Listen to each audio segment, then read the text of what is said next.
And we should be live. I'm just gonna give it a minute until I can see the numbers, until I can see that you are indeed in the chat. And yes, I can see the number. And at least this one is correct. Welcome everyone. So we've got about 10 minutes before to start. I'm just waiting for everyone to connect. If any of you are watching this on replay in the next few days or weeks or years, if you wanted to skip the hellos, we've got 10 minutes to get to know each other in the chat. If you wanted to skip that and go straight into the walking tour, feel free to skip the next 10 minutes. Hi Shaz, hi Tish, welcome. Oh, perfect Tish, thank you. Nice to see you here, Shaz. Hi Cherry, nice to see you, to have you along. Right, let's get this out of the way. I'm just gonna test the microphone. Most of you know the drill already. I'm just gonna tap it 3 times. Let me know in the chat if you can hear that properly. So you should have heard the tap, tap, tap. Hi Satyam. Let us know if you've heard that.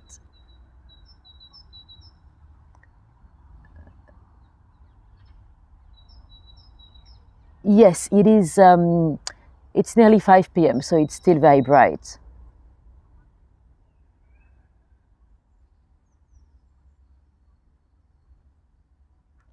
Hi Nikki, nice to see you here.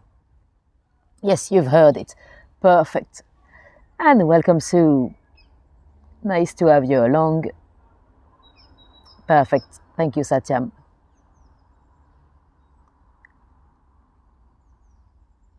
So if anyone was completely new to me, you've just randomly clicked on this live or on this replay. It is the 10th of April today. We are live from West Norwood Cemetery. If it's no longer the 10th of April when you're watching this, then you're watching the replay. So you are no longer live.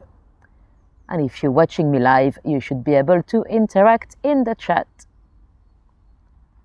Nice to see you, Nikki. Let me flip this camera around so I'll give you a little glimpse of where I am. It is particularly beautiful today because we've got a lot of cherry blossom. That's why I've scheduled this tour. And Laurie is here. Nice to see you, Laurie.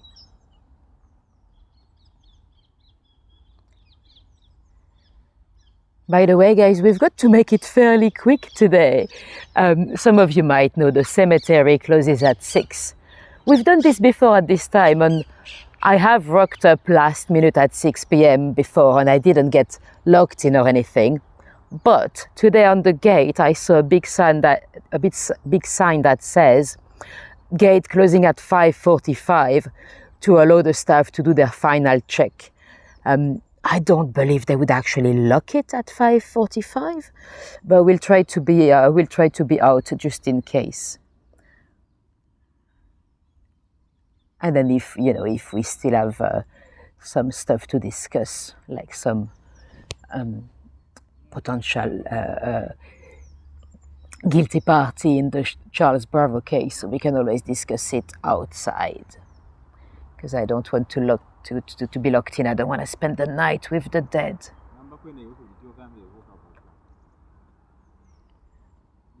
And I can't anyway, because, well, I've got to get to work at 8 a.m., so I don't think the cemetery would be open yet. So even if I wanted to sleep with the dead, I'll be in trouble. And also I'm off to Skegness tomorrow, so I don't wanna miss any trains. Right, welcome everyone that just joined. Let me show you my face again. So we still have a few minutes before to go. We're just waiting for everyone to connect. If you happen to be completely new, let us know in the chat. It's always great to see some new faces, or some new names rather.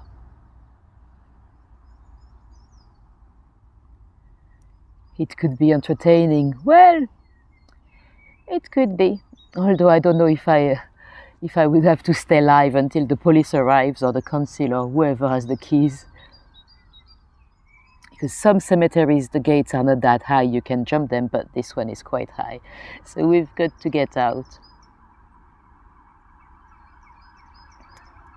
Hi Terry. You don't blame me. Good. Let me see how long we've got. 4 minutes to start. 4 minutes. And we're very lucky with the weather. It is this time of the year when you don't quite know what to wear in the morning. This morning was freezing actually when I left home.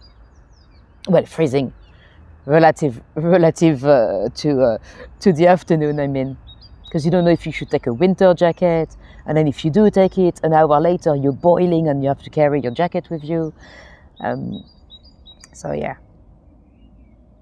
I guess it is April. We should know. We shouldn't strip off too much in April quite yet.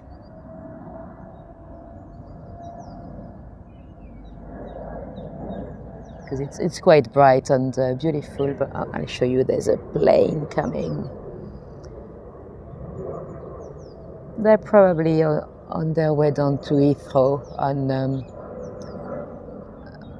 on that route, because that's the only airport this way, and they are too low to be going down to Luton. Although we never know. Last time when I came back from where was I? Sri Lanka. I was at the seat at the front, that doesn't really have a screen, and they had a camera from the plane on the ground, and I could see a lot of London.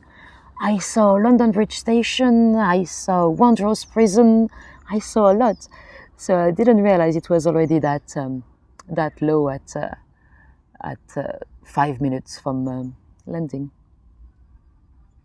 Well, I suppose I should know because I see some of those planes from my window in Camberwell. But... Good morning, Rosemary. Nice to have you here. Or good afternoon, I should say, because it's afternoon over here. It is nearly 5 p.m. British summertime.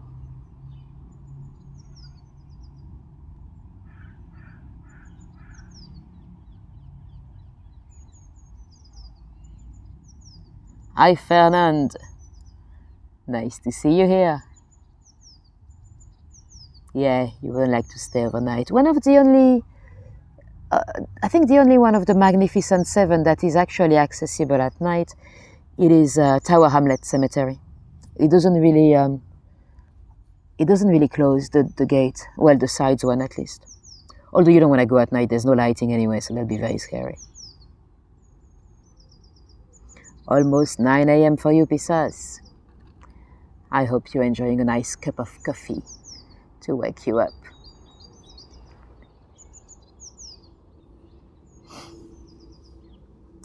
And welcome, Herbie. So we've got 1 minute to start. 1 minute.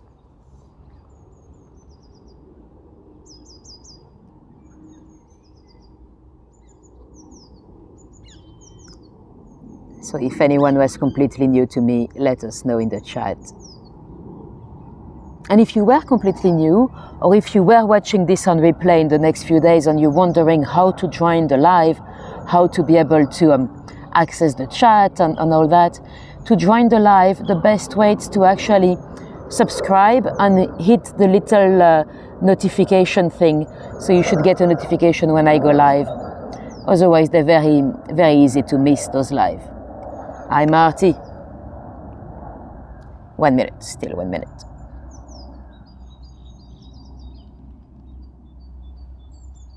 Can you hear the birds? I never know if the microphone is actually picking up the birds or not.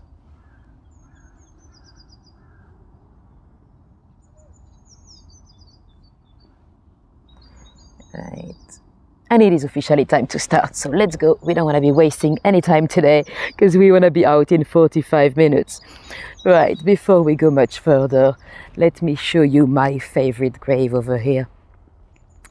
It is a gentleman that you might not have heard of necessarily, but you might know the place where he worked. He was the manager of a bank called the London and Westminster Bank, today called NatWest. And we know he was into banking because of the little squirrel. See right here. His name was James William Gilbert, See, he's got a little squirrel, so that's of course a symbol of banking. So that's why I like it, because I like my squirrels. We might see a few today. There are quite a few squirrels living in the park. Al William and foxes as well. We don't have any deer, or at least I've not seen any, because I was in a cemetery in Kent last week. One of my colleagues passed away. Anyway, just out of the crematorium, there was a deer in the middle of the car park. It was not even in the very green area, so we don't have any deers in this one. Irony. Anyway, without further ado, let me introduce one of the main character in a murder mystery.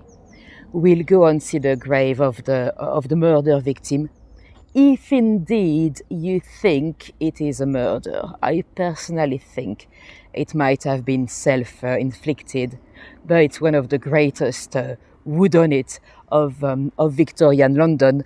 So I'll tell you all about that. So that's the case of Charles Bravo. And before to tell you about Charles, I need to tell you about his wife, Florence. By the way, this beautiful mausoleum here, that was for a lady. Her husband was so gutted when she passed. He's built a beautiful mausoleum. Anyway, Florence Bravo, not Bravo yet, at the time she was called Campbell. She became Bravo later on. She was born in Australia, in Sydney, in a very wealthy family. The family eventually moved back to England, and she was almost, like young ladies at the time in a rich family, they would have to marry proper, I don't want to say she had to look for an arranged wedding, but almost, she was almost seen as an asset. So she was expected to marry into big money. And when she was 19 years old on a trip to Canada, she actually met a chap called Alexander. He was a grenadier guard. He worked as a guard, those guards you see in front of Buckingham Palace with the bearskin hat and the red tunic. So he was part of that regiment, and he was from a very, very rich family. So that was perfect. I love this. This is actually quite cool. This is a tree holding a tree. So some kind of a tree help. Anyway, so yeah, he's from a very good family, very, very rich. So Florence's parents are very happy. At the age of 19 years old, she jumped into that marriage. Hi Emma, and welcome everyone that just joined. Hi Mitzi. So she married Alexander. At first everything is looking very good, but Alexander turned up to be quite violent. Originally when he's in the army, she didn't see much of that temper yet, but she asked him to stop, because as a grenadier guard, he could have been positioned anywhere across the globe, and she wanted to start a family, so she wanted him around. And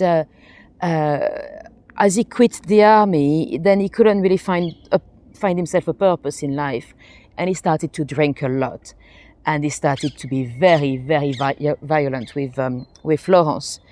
So she reacted as a Victorian lady could, by trying to avoid him, or trying to go back to her parents' place, or go on holidays, away from him. But her family wanted, they didn't want the shame of a separation, or I dare to say a divorce. At the time that didn't really exist anyway, or not that easily for ladies at least. So they kind of pushed her back into his arms, knowing that he was being violent with her, and she fell into some kind of a depression, and eventually they decided to send Florence into some kind of what they would have called at the time an asylum, but it's not an asylum as today. It's like a retreat center at the Welsh border, with a famous doctor called Dr. Gully. he was very progressive for his days, and he was looking into hydrotherapy. And he also, at the time, doctors believed that ladies' issues were ladies' issues. They were a bit hysterical and stuff. Gurley actually believed that sometimes Victorian society was putting a bit too much pressure on ladies. Hi, David, and everyone that just joined. Nice to see you all here. So yeah, Gurley was very much very caring with ladies and with Florence in particular, and she soon started to feel much better. And Gurley made her feel so good, a bit too good really, and they started an affair. Gurley was 37 years her senior, and he had been the family doctor for many, many years, so he knew the family very well as well. He was married, but his wife was, I think she was 14 years older than him, so he was quite used to age gaps. And she was already in some kind of a home. So they were already, he was living as a relative bachelor, although he was not. He was very much married. Of course, the affair would have been extremely scandalous if it came out. At that point, Florence is not living with Alexander, although her family wants, they want her to go back. She's kind of refusing. And at that point, out of nowhere, Alexander dies. Very probably alcohol poisoning. At the time, they didn't see anything suspicious with that death. And I don't think there was anything suspicious anyway. But the thing is, Alexander didn't have time to change his will. So all his fortune went to Florence. I'll show you later on why this little path is called Ship Path.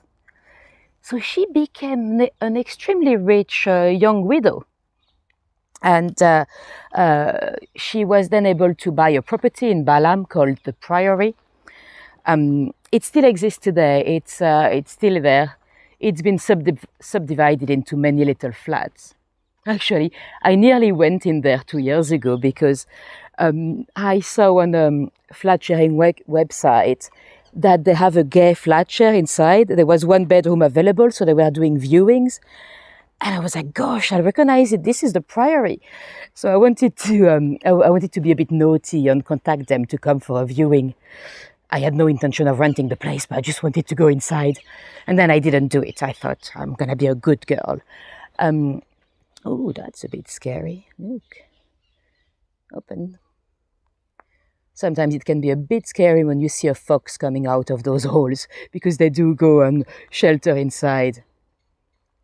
Hi, Marianne, and welcome everyone that just joined, if I've missed your name in the chat. So Florence became very rich. She bought a huge property so she could have stables with horses, because she loved her horses. And she also bought some, or hired, I should say, some servants. Quite a few staff, actually, including a lady of company called Jane Cox. A lady of company, it's exactly as the name says, it's a lady that keeps you company. Not like sexy company, I mean just company, for people that might be a bit lonely. And Florence and Jane very quickly became very good friends. And at that point, so Florence is still seeing Gurley, but the affair was nearly exposed once, because one of the servants opened the bedroom and they were at it on the bed. The servant then ran into the corridors, and Florence quickly dressed up, and she went on caught her and actually paid her off to stay quiet. And then a few weeks later, they were invited in Surrey into the home of some solicitors that were friends of the family. Well, Florence was, and then Gurley decided to stop and pay them a visit. And at that point, the couple, the lawyers, they went for a little walk, and it started to rain, so they ran back in to grab an umbrella. When they came back into their living room, Gurley and Florence were having sex on the sofa. So, of course, the couple was outraged. They kicked them out, and the affair was exposed. But at the time, that was a huge shame for a young lady to be, everyone was calling her a gay lady. People were writing pamphlets about her. Gay at the time had a different meaning. It pretty much meant promiscuous, really.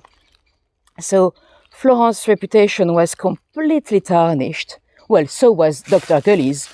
And at that point, she fell pregnant. Now, she just couldn't have the baby. The decision of having an illegal abortion was pretty much made by society, So Gully actually gave her an illegal abortion. Look, when you come and visit the Magnificent Seven, so this cemetery is one of the Magnificent Seven, you shouldn't really do what I'm doing now, going off the beaten path and stuff, because the floor can be very uneven. You can have some big gaps, and sometimes it's very much overgrown, so you don't really see the danger. So don't do what I do, unless you do. Anyway, yes, she had an abortion. It worked. I mean, she didn't have the baby, but then she was very, very unwell. And that's when she decided to stop the affair with Dr. Gully. She told him she still loved him, but she wanted to regain her reputation somehow. And she kind of left the door open. She said, if one day the circumstances change, meaning when your wife dies, I'd probably reconsider, but right now, let's go back to a professional relationship. And Gully was, of course, very disappointed, but, he understood. And then Florence was depressed, and she still suffered from the consequences of the abortion. And at that point, Jane was a bit older, so she had become almost like a surrogate mother to Florence, She decided to help the only way she could, really. She decided to kind of engineer a meeting between Florence and a young man that was a good Victorian man, He was a barrister, and he wanted to get into Parliament. Charles Delaunay Turner Bravo. The pair liked each other. They very quickly agreed to get married. It was a weird relationship because Florence had a lot of money. She just wanted a whitewash. She wanted to regain her reputation, and a stable marriage with a good gentleman from society would help with that. And Bravo wanted money. He wanted status. So it was a kind of a weird deal, but it worked for the both of them. So they quickly married. Well, at that point, Florence was pregnant, so they probably rushed the marriage anyway. Sadly, she had a miscarriage that made her feel really, really bad once again. And she hardly survived it anyway. And very quickly the relationship between the two started to sour because, at the time in Victorian times, when you got married, your money was your husband's money, but there was a new law that had just come out to help ladies protect their own assets. And Florence had decided to use that. So Bravo was obviously furious. And he wanted to be in charge of the money in the couple, life anyway. So he was having a go at Florence for any expenses, when she was going down to Brighton or whatever. And he wanted to cut down the staff as well. He fired one of the coachmen.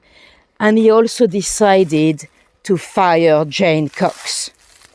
Now, did he really realize how close the two had become, and that he didn't realize it was going to backfire on him? We don't know, but that's surely something Florence would have not been happy with. So he had decided to fire Jane, and he had given her a bit of time to find a new job. Now,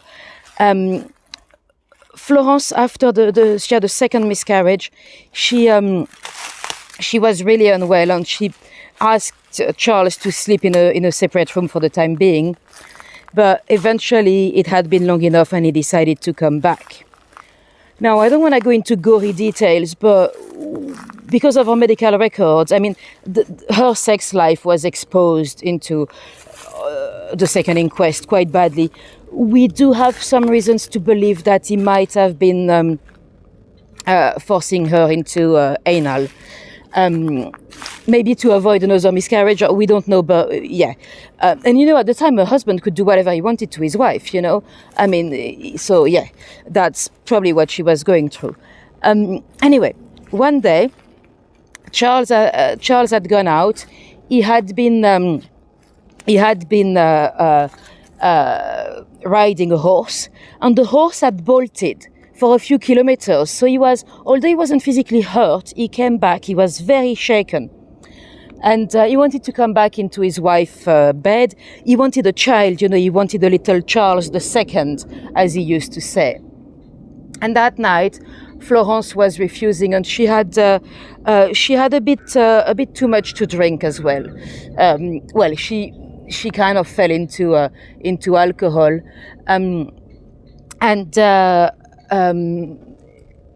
Bravo went to bed, so in the separate bedroom. She didn't want to use the same. And he always had a jug of water on his bedside table. That was a habit he had since uni. And Florence and Jane went into the other bedroom. And Florence was sleeping. She was very drunk, apparently. And Jane was knitting or whatever next to the bed, when apparently Bravo shouted, "Florence, Florence, hot water!" Florence did not react. She was sleeping or pretending to sleep. It's hard to tell. But Mary Ann, a young servant, ran to help him. And Mary Ann came to fetch Florence and Jane. Jane came to help. She tried to help, and she gave him, all the treatment she gave him were actually quite consistent with poisoning. Did she know, or did she just guess? We don't know. Bravo was vomiting over the window. He was vomiting in some kind of a container.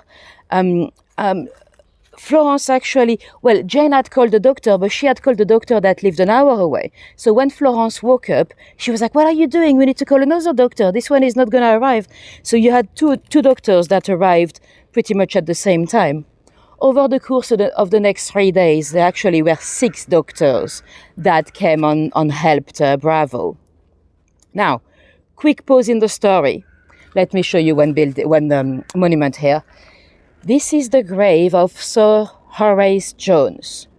That is a name that might ring a bell because, you know, in late Victorian times, London was a port bridge. Nothing any more east of the London Bridge. So they wanted a bridge, but they wanted a bridge that would open to let the boats go through. With the best design, it is Sir Horace Jones. So that's his grave. I say he won. He did win, but he was also part of the jury, so that helped. He's also known for the Leadenhall Market, the Smithfield Market. So quite a famous architect. And he was a sea captain in the East India Company. And he's got some, let me go around the grave. He's got some beautiful engravings here. So those are scenes of his, right, we should be back up. Right, we should be back. Apologies, I've lost you for a sec. Hopefully it's better now.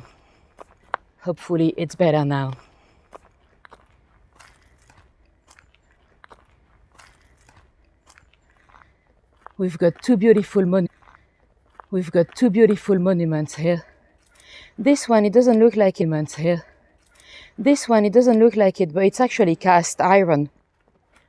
Milton Barry, the son of Charles Barry, the guy that went like this, in the middle of nowhere. Well, would you believe they used to have a prime location? This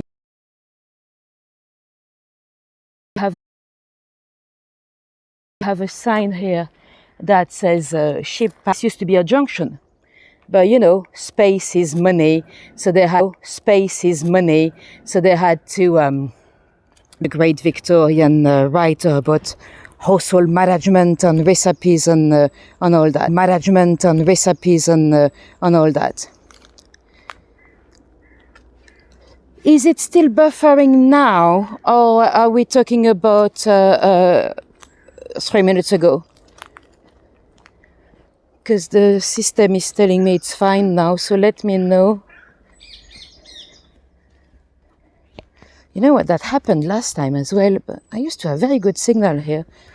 Well, the good thing is that if it's buffering, you've not missed anything of the story anyway. I was just showing you some graves. So I'm gonna try not to say anything of major interest until you tell me it's better, okay? So let me know. Oh, we've got a fox. Look, foxy friend. Hey, mate. Hey, come and say hello. Come. Hey.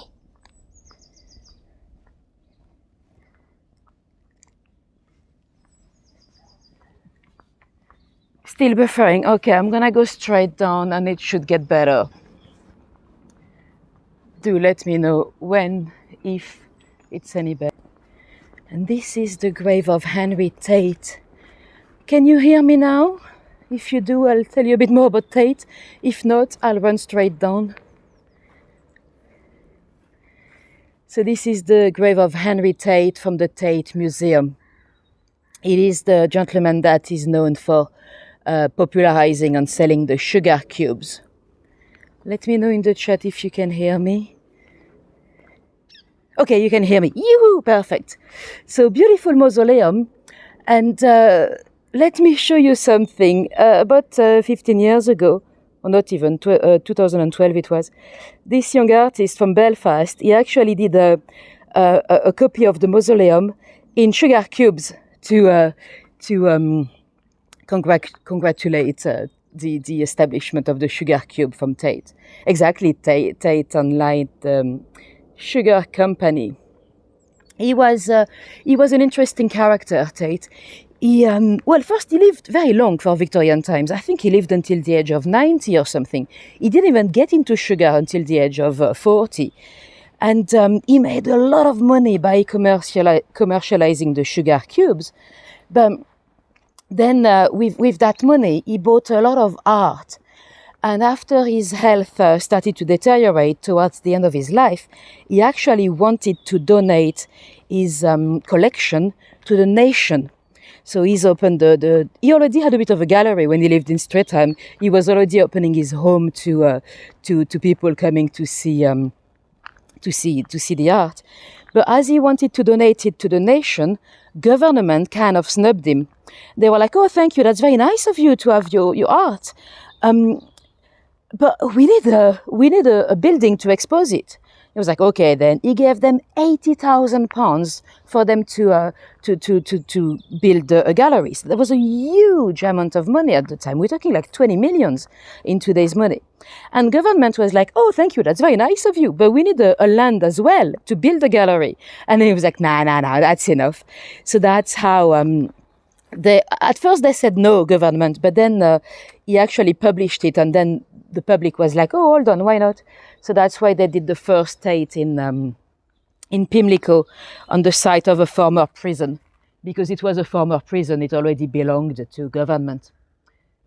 Anyway, this beautiful terracotta mausoleum here, it is Doulton. You probably know Doulton from the, well, maybe not, but from the pottery workshops in Lambeth, the very famous pottery. So that's his own terracotta.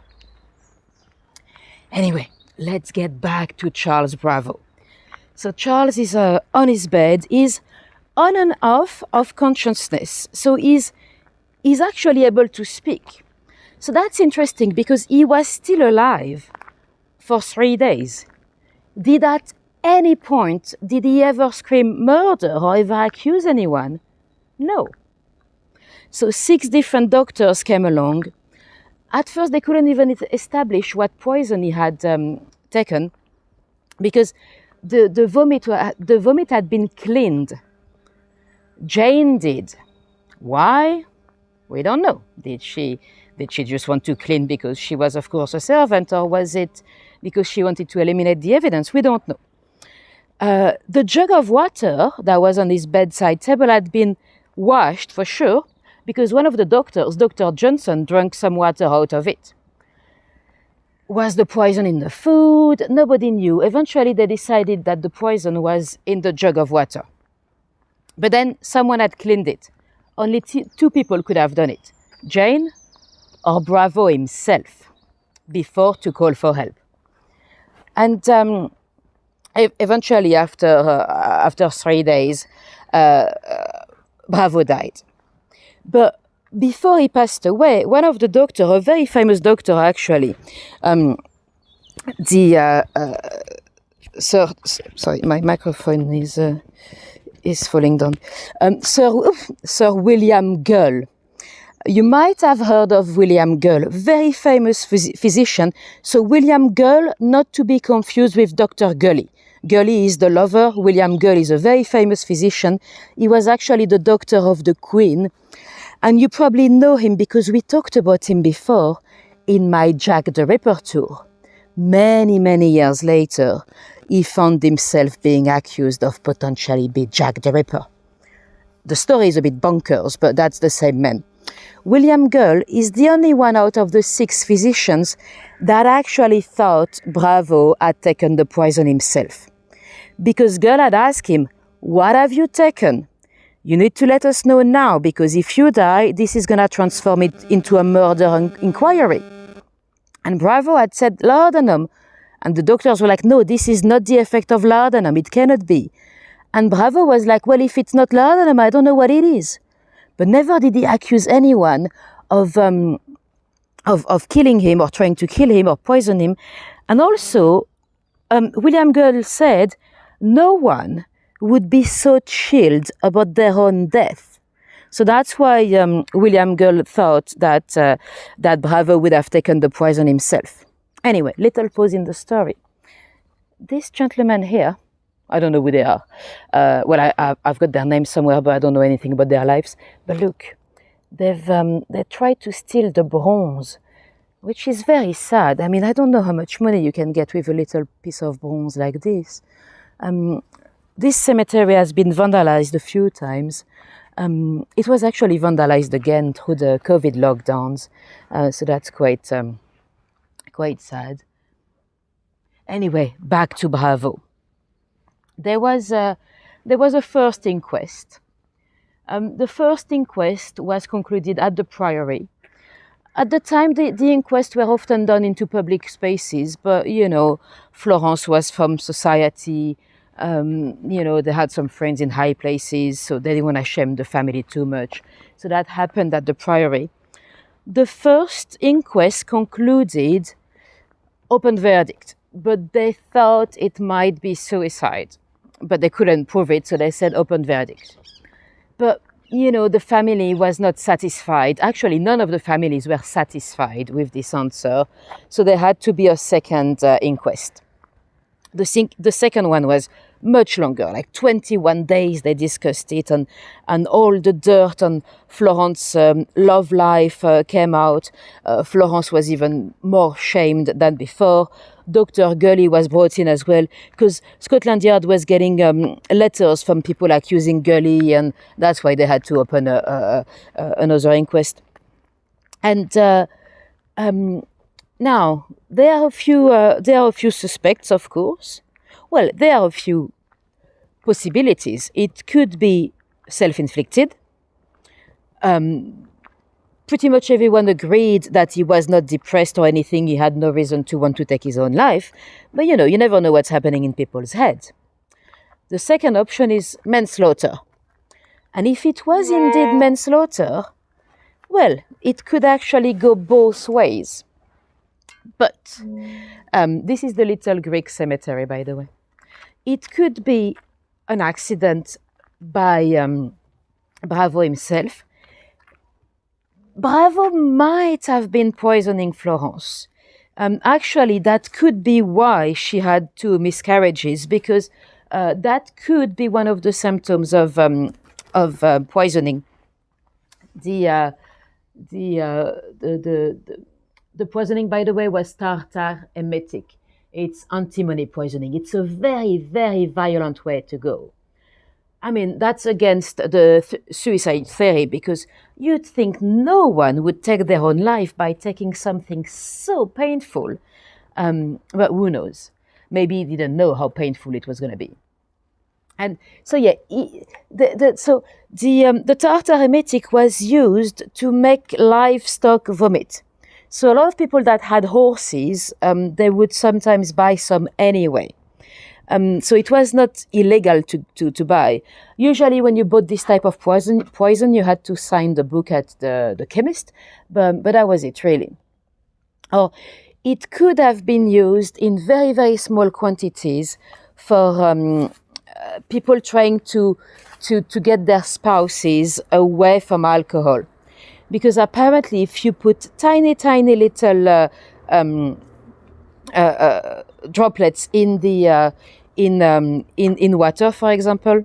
I said droplets, it's not. It's actually a powder. It's a bit like MDMA in terms of the consistency. But if you put a tiny little bit in the alcohol, people would feel unwell, and that would actually put them off the alcohol if they didn't know that it was inside. So did Bravo do that to Florence? And did he accidentally drink it? Or did he actually confuse the powder with his laudanum or whatever else he was taking?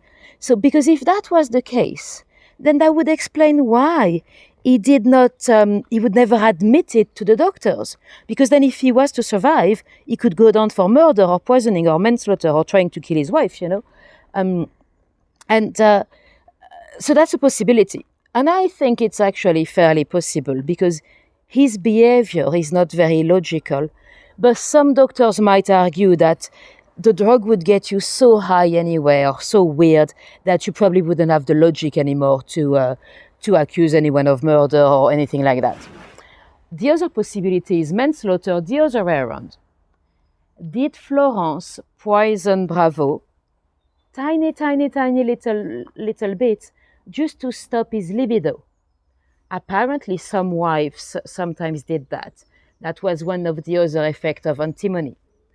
But she'd have to have done a huge mistake to put 10 times the amount into Bravo's glass. By the way, this is the San Stefan chapel here in the Greek cemetery. So to tell you why the Greek cemetery, after the massacre of Chaos in Greece, you know, with the Ottoman War, a lot of Greek people moved here, especially in Tulse Hill. And one of them decided to buy a little plot of land here inside of the cemetery to have a Greek cemetery. So it's a beautiful place. This is my favorite grave here with the amazing mosaic. I don't know who they are, but that's beautiful. And the little chapel, it looks almost like a mini Parthenon with brass stone. It's been refurbished very, very recently, so it looks brand new. Anyway, back to the Bravo case. So, yeah, it could have been accident on both sides. They could have both been poisoning each other on, in very slow quantities. Or it could be murder. If indeed it was murder, this is a perfect case of who done it. Because you've got many people with motives over here. Florence, she definitely had a motive. I'm not sure Florence could have done it alone, because someone has washed the vomit, someone has washed the water jug, and it is not her. So did Florence do it and maybe got Jane Cox involved? Maybe. Or did they plot together? Maybe. Hi, Paul. Nice to see you here. And so yeah, if it was murder, Florence would have a motive. Jane Cox also, because she had been sacked, remember? She had 3 boys to care for. Although Florence really, at the time they thought she had a motive, but she knew she was going to come into money. A few months later, she inherited a huge amount of money, plantations in Jamaica. So really the motive of losing her job wouldn't be enough to kill somebody. But could it have been Jane and Florence together? Very possibly. And a lot of people also accused Dr. Gully, because Bravo was obsessed with Gully. I didn't tell you, but before to get married, Florence had decided to be honest with Bravo. She told him she had had an affair. She told him about the abortion. She told him about her reputation being tarnished. And Bravo had said, it's okay. You know what? I've had an affair as well. I have a child in the Midlands, an illegitimate. So let's both forget about our past and start something new. The thing is, he was not actually able to forget. Gully lived 5 minutes away, and Bravo was a bit obsessed with him. And Bravo had received a few anonymous letters accusing him of being a gold digger, which was quite right, to be honest. So he blamed Gully, and there were a few witnesses that had spotted Jane Cox running into Dr. Gully on the streets. Bearing in mind they lived 5 minutes away, so of course you're gonna run into your neighbors, right? But 5 times on the streets during the weeks prior to the murder, did Gully supply the drugs? He was a doctor after all, and he had actually given little bottles of something to Jane, because he had been told about the abortion. So apparently he had given something to Jane for Florence, medicines, whatever it might be, and those little bottles were never to be found. So, could be Gully. Anyway, look at this interesting monument. It looks like a rock, but it's actually a grave. It looks like you can sit on it. That's probably the point, for people to enjoy a rock, like if they were just a nice day out in the park. Let me show you something else before we go. What time is it? Do I need to run? Yes, I need to run. See those houses there? They're actually 2-story buildings. So we see only the top of the roof, so the street level is much, much lower than us. This is because of all the bodies being stacked up, because this was the pauper's grave and the communal graves. So, bodies after bodies over the years, and the floor has risen up. Anyway, back to our case. So yeah, Jane had a motive, Florence had a motive, Gully had a motive. Well, jealousy could be the motive, but he was already no longer with Florence, and Gully himself wouldn't have access to the jug of water anyway. So even if it was Gully, it would have been with the help of either Florence or Jane. There's no way he could have entered that bedroom and put anything in the water jug. And there was another guy, the coachman that had been sacked. He had been seen in a pub weeks before, drunk, telling the pub landlord about Bravo. He'll get what's coming to him. He'll be dead in 5 months. So the guy was interrogated by the police, but he never denied. He said, yeah, I was drunk. I had just been sacked. I was drunk. And I was talking about a dog bite. Apparently, Bravo had been bitten by a dog. So he was not actually threatening him. And the man had found another job anyway in Kent a few days later. So he didn't really suffer that much from being fired anyway. So that would be a very weak motive. But, why not? And after the inquest, the second one, everybody's life was the 3 of them, their life were pretty much ruined. Jane Cox, so she inherited a lot of money and she moved to Birmingham, raised her children, and she never ever spoke to Florence again. So something has broken up between the ladies. Did they do something together, or was it just because in the second inquest Jane was kind of putting the blame on Florence? Or did Florence actually do it and then get Jane to help her last minute, saying, oh, I've done something wrong, go and clean the jug? And did Jane actually accidentally become an accomplice, And was she then annoyed with Florence? That would make sense as well. What we do know is that they never spoke to one another again. Dr. Gully he moved to Austria, where he could try to regain his reputation. A crocodile? What, did you see an animal? I didn't. And Florence, she moved to Southsea on the south coast. She had to sell the priory very quickly because she was being harassed, by the public. And she had said actually at the second inquest, I'm not going to survive this.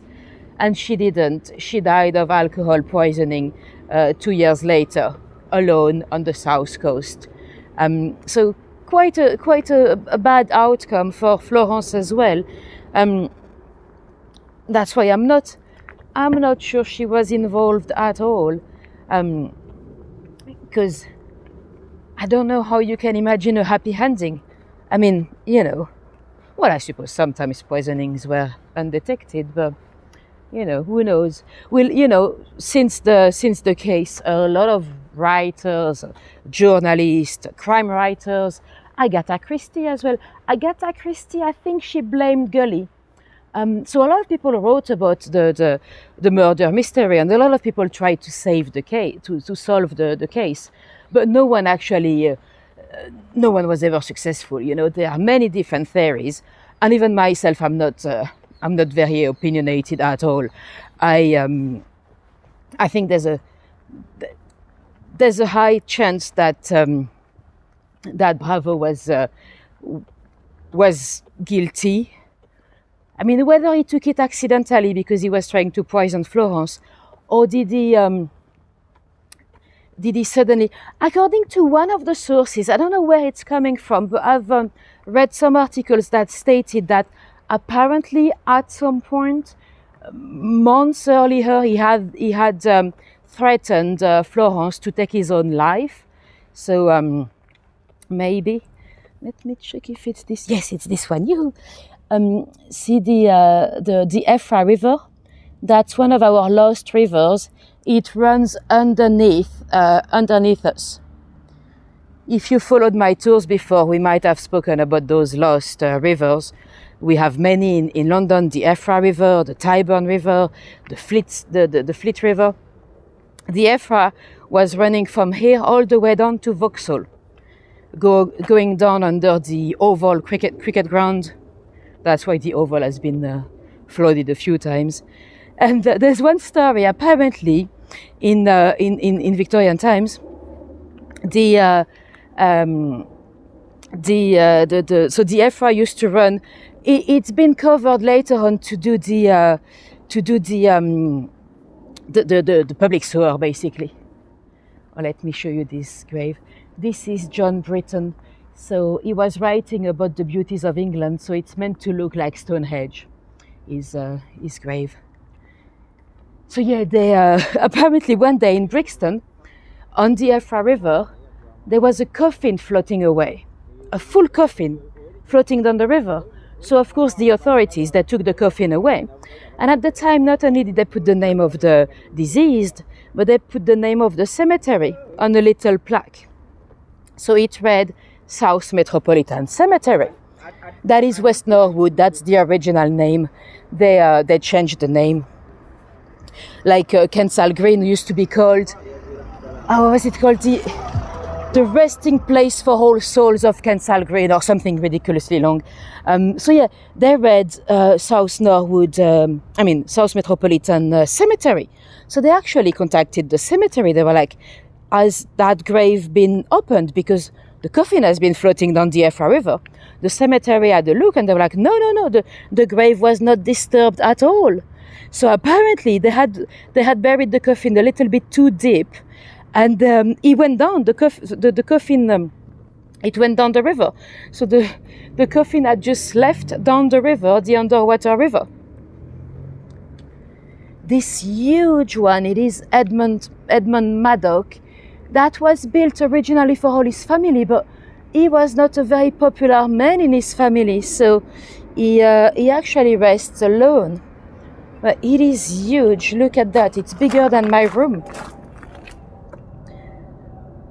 That's why it was also known as the Millionaire Cemetery, because some of those graves are some of those graves are those mausoleums are absolutely absolutely magnificent.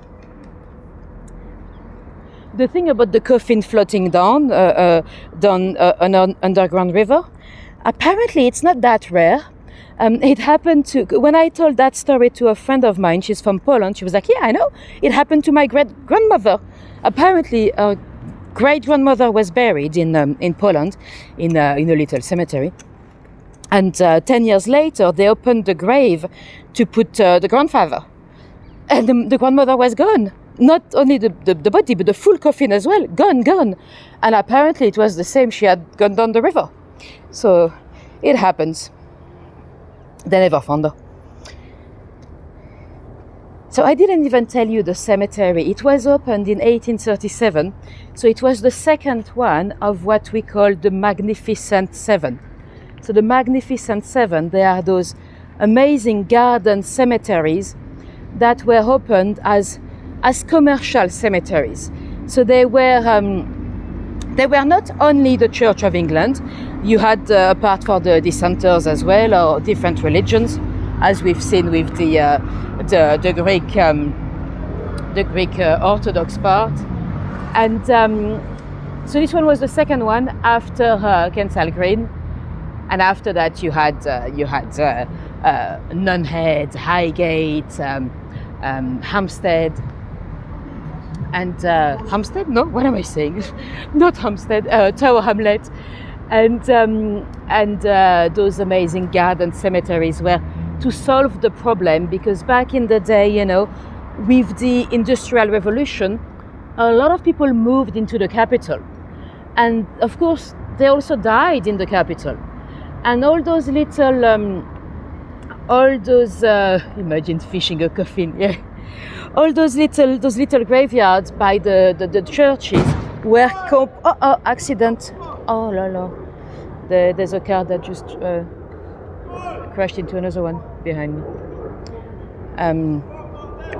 It's fine. It's just a little crash.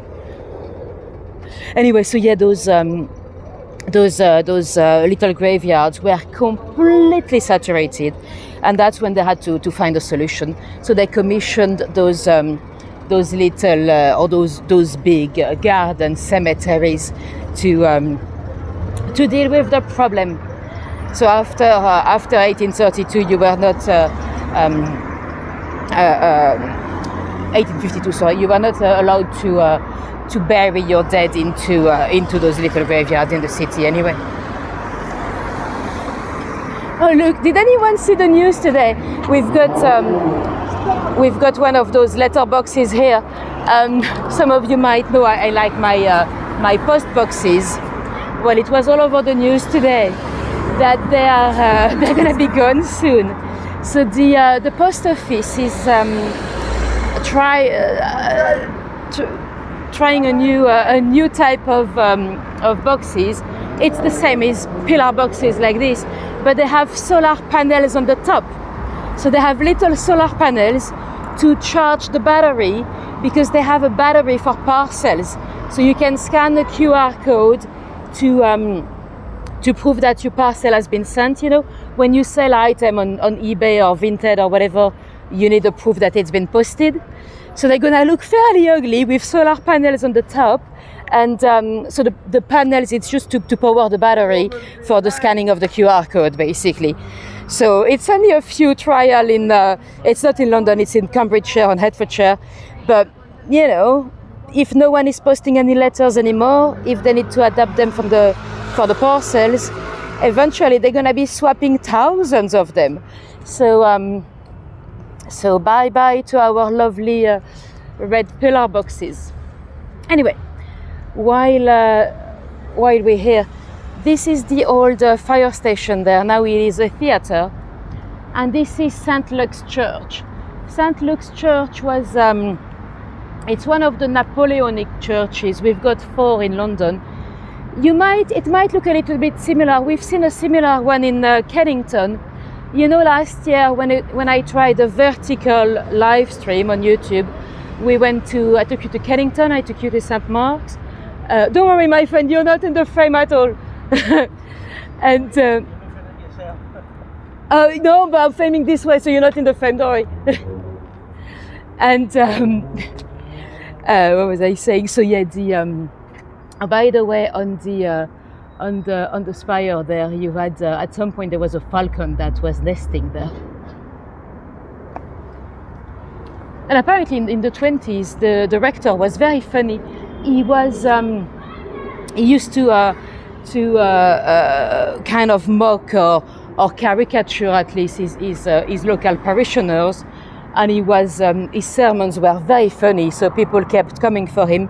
And he had published a little book, the Adventure of Alice in Norwood Land, where he was caricaturing every local parishioner. Yeah, I don't know if you saw what happened. I mean, you probably didn't see what happened, but there was a guy on a bench meters from me. He was absolutely not on the frame, and he was blocking his face with double hands.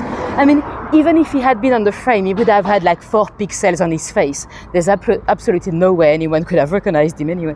But yeah, he was blocking his face. I was like, no, don't worry, I'm not seeing you. And then he was like, oh, you're filming yourself? I was like, no,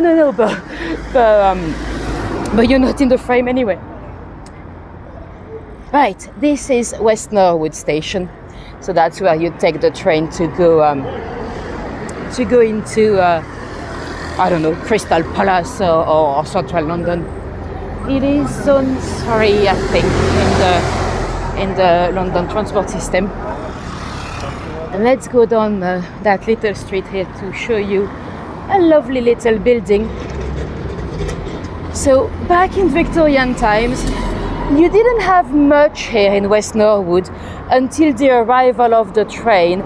When the train arrived in Crystal Palace, I think it was about the 1850 maybe, suddenly it developed quite a lot.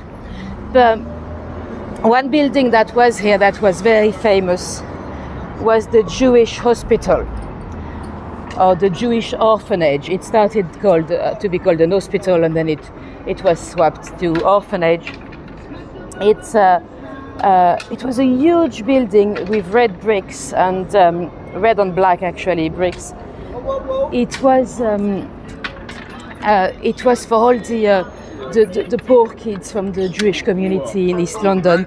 They actually started in East London on Mile End Road, but eventually the building became too small. When we say orphanage, those kids were not all orphans, but they were kids that couldn't be raised by their parents because, well, some of them might have lost their parents, but some of them might have lost one of their parents. But you know, if you lost your mother, if your dad couldn't work because he had to take care of the kids, you couldn't survive, you know. So some of those kids were taken care in those so-called orphanages. Actually, the original one in Mile End, they would also have some elderly, so it was not even only the kids. But when they moved here, it was only the kids. And this lovely little building here is the only part that's left. That was the porter's house. So it was a different building, but it was also part of the complex. Today it is a private accommodation. And so those kids, they were, at some point, there were hundreds of them.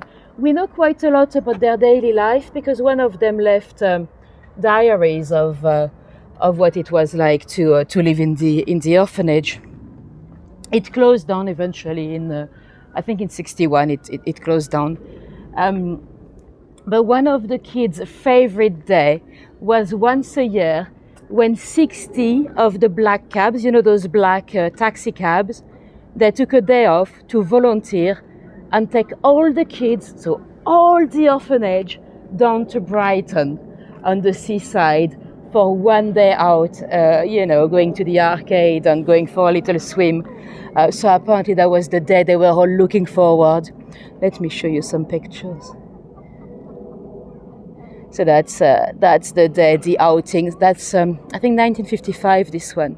But yeah, the charity still exists today. The orphanage is closed, but nowadays it's known as the Norwood Charity. Queen Elizabeth II used to be the patron. I don't know who it is now, if it's Charles or maybe Camilla taking over. And so yeah, the charity is still running today. They mainly today take care of kids with learning difficulties and stuff like that. Anyway, that's gonna be the end of the tour. Let me know in the chat if you have any questions.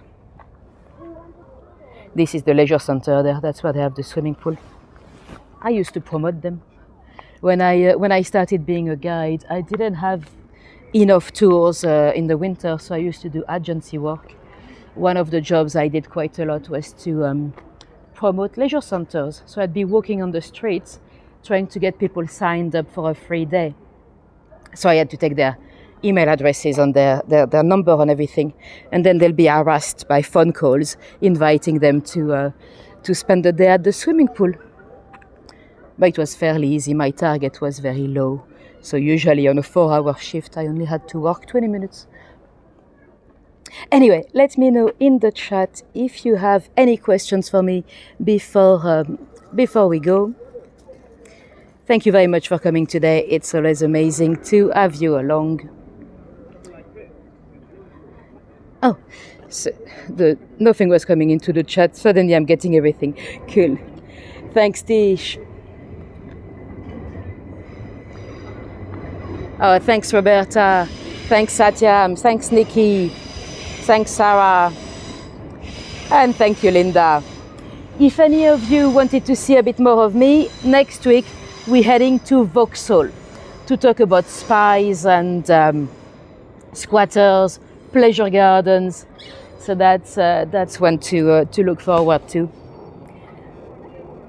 And if any of you were completely new to me, hope I got you hooked, and I hope you'd like to subscribe to make sure you can join the next live. Well, you can always join if you're not subscribed, but it's much easier to see, to get more chances to see the tours on your feed or to get a notification. And if any of you dropped me a little tip on PayPal or on Buy Me a Coffee, that's very, very much appreciated. It is really thanks to your generosity that I can still do more research and come up with new tours and walk my routes and pay for my internet and all that. So thank you very much. Thanks, Mark. Thanks, Linda. Let me see if I've missed any questions. I don't think so. Cool. Thank you for coming today. Have a great evening or a great morning, whatever time it is for you, wherever you are in the world. And I'll see you next week. Bye-bye. Oh yes, thank you, Sarah. That always helps to have a little like or even a little comment, you know. And by the way, if you have any theories about the Bravo case, if you think you might know who done it, let me know in the comments as well under the video. I'll be interested to read them. Right, bye-bye.